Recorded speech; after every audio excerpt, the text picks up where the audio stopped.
Module 4 de physique, la dynamique. La cinématique était l'étude du mouvement. La dynamique, c'est l'étude des causes du mouvement, autrement dit, des forces. Il existe une multitude de forces. Quant à nous, on va se concentrer sur certaines forces qui sont les plus importantes et celles que l'on retrouve le plus souvent. La force gravitationnelle, que vous connaissez déjà, la force normale, la force de frottement, la tension et la force centripète. La notion de force est un peu abstraite. La force, en fait, c'est quelque chose qui est capable de faire modifier l'état de mouvement d'un objet ou de le déformer. La force est d'abord et avant tout un vecteur. Donc, c'est une grandeur vectorielle, c'est-à-dire que lorsqu'on va additionner plusieurs forces, il va falloir tenir compte de l'aspect vectoriel de la chose. J'ai parlé que la force était soit une déformation ou une modification de l'état de mouvement. Observons un petit peu ces deux choses. La déformation, c'est un changement de forme qui peut être temporaire mais aussi permanent et qu'un objet subit lorsque une force s'applique sur lui.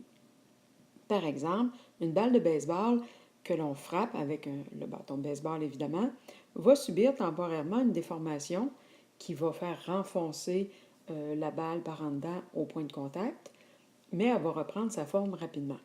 Alors que si, avec la même batte de baseball, on frappe une bouteille en verre, et on va causer une déformation qui s'avère permanente. Elle va casser. Tous les objets ont une limite d'élasticité. Avec une certaine force, la déformation est élastique, mais si la force est trop grande, la déformation va être permanente. Pensez par exemple à un élastique sur lequel vous tirez un peu trop. Outre la déformation, la force peut aussi modifier l'état de mouvement d'un corps. Par exemple, on peut jouer sur la vitesse, sur l'agrandissement de la vitesse ou son ralentissement, c'est-à-dire faire accélérer ou ralentir un véhicule. Lorsque on accélère, c'est la force motrice qui permet de le faire. Par contre, si vous voulez freiner, vous allez plutôt avoir des forces qu'on appelle des forces retardatrices, c'est-à-dire la force ou les forces de frottement qui vont permettre à votre voiture de perdre de la vitesse. D'autre part, si vous voulez amorcer un virage, ce qu'il va falloir faire, c'est exercer une force qui va permettre à l'auto de tourner. C'est le frottement entre les pneus et la chaussée qui va permettre ce virage-là. On verra un petit peu plus tard en détail cet aspect de la situation.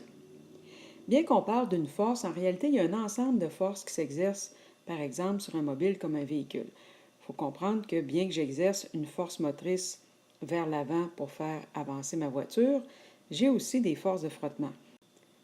Les forces de frottement vont comprendre, entre autres, le frottement des pneus sur la chaussée, mais aussi la résistance de l'air que rencontre l'appareil.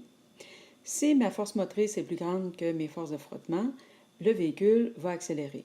Si au contraire, ils sont de même grandeur, si mon vecteur force est plus court, on va avoir une vitesse constante, et si les forces de frottement sont plus grandes que la force motrice, le véhicule va ralentir.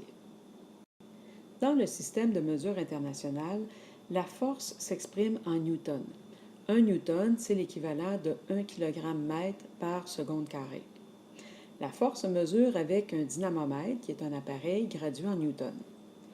À la maison, on a ce qu'on appelle des balances, des pèse-personnes, qui sont en fait un dynamomètre dans lequel on a calibré l'échelle pour que le résultat n'apparaisse pas en termes de force gravitationnelle, mais plutôt en termes de masse, parce qu'il y a un rapport entre la masse et la force gravitationnelle qu'on appelle aussi le poids.